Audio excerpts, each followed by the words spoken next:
Hi viewers, ఈరోజు మనం ఆంధ్రప్రదేశ్ రాష్ట్రంలోని ఒక ప్రసిద్ధ శైవక్షేత్రం అయినటువంటి కోటప్పకొండ దేవాలయ చరిత్రను తెలుసుకోబోతున్నాము. అందరము రెడీగా సిద్ధంగా ఆనందంగా ఉండండి. మనం ప్రసిద్ధ శైవక్షేత్రం అయినటువంటి కోటప్పకొండ చరిత్రను తెలుసుకోబోతున్నాము. దేవాలయాన్ని వీక్షించబోతున్నాము.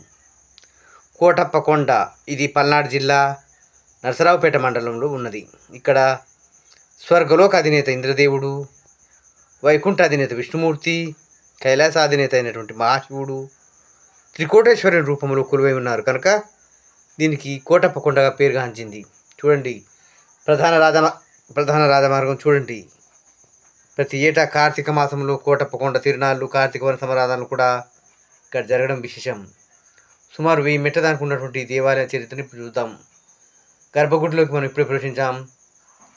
వేలాది మంది భక్తులు విచ్చేసేటటువంటి సుందరమైనటువంటి కోటప్పకొండలో శివుడు శివలింగ రూపంలో ఉండి భక్తుల కోరికలు తీర్చుతాడని ప్రతీతి.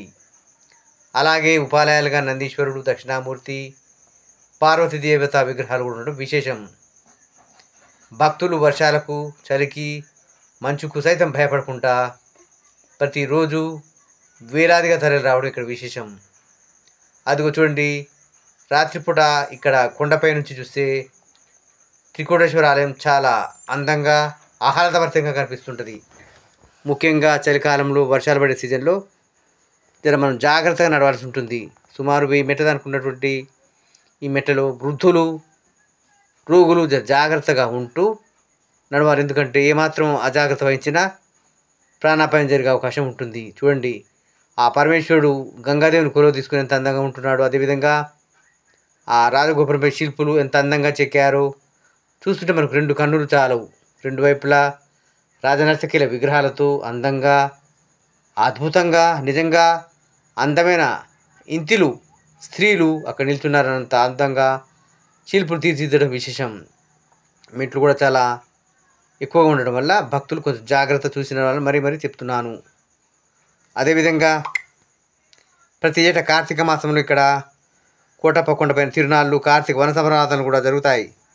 ఈ తిరునాళ్ళలో చుట్టుపక్కల ఊర్ల నుండి ప్రజలతో భక్తులు దేవాలయాన్ని సందర్శించడం విశేషం. అదేవిధంగా ఈ ప్రదేశాన్ని పరిపాలించిన పలువురి రాజులలో ఒకరైన శ్రీకృష్ణదేవరాయలు దేవాలయ నిర్వహణ కోసం పెద్ద ఎత్తున భూములను దానంగా విరాళంగా ఇవ్వడం విశేషం. కొండపైన తిరుమల దేవస్థానం వారి సత్రం, అతిథి గృహాలు కూడా ఉన్నాయి. 500 నుంచి 1000 రూపాయల 1500 లోపు కూడా ఉండడం విశేషం. చూడండి భక్తులారు, ఒకసారి వీక్షించండి. ఏరియల్ వ్యూ యొక్క ఎంత అందంగా ఉన్నది. దక్షిణామూర్తి దేవాలయంతో పాటు ప్రసాదాలు ఇవ్వడం, ఆ అద్భుతమైనటువంటి శివలింగం, త్రిశూలంతో శివుడు, సుదూర ప్రాంతంలో వినాయక స్వామి, దక్షిణామూర్తి, ఇలా అనేక విగ్రహాలు కూడా ఉంటూ చూపరులను కట్టిపడేస్తున్నాయనడం ఎలాంటి సందేహం లేదు. ప్రతి సంవత్సరం జరిగేటటువంటి తిరునాళ్ళకు భక్తులు లక్షలాదిగా రావడం విశేషం. కావున భక్తులారా, ఇది తప్పకుండా ప్రతి ఒక్కరు ఒకసారి చూడాలని నేను కోరుకుంటున్నాను. డియర్ వ్యూవర్స్, దయచేసి మరొకండి మర్చిపోకండి. మీ దీవెన నాకు అవసరం. లైక్లు, షేర్లు, సబ్స్క్రైబ్లు తప్పకుండా కొట్టండి, నన్ను దీవించండి. ఓం నమ శివాయ. మరో దేవాలయంతో మీ ముందుకు వస్తాను చరిత్రతో.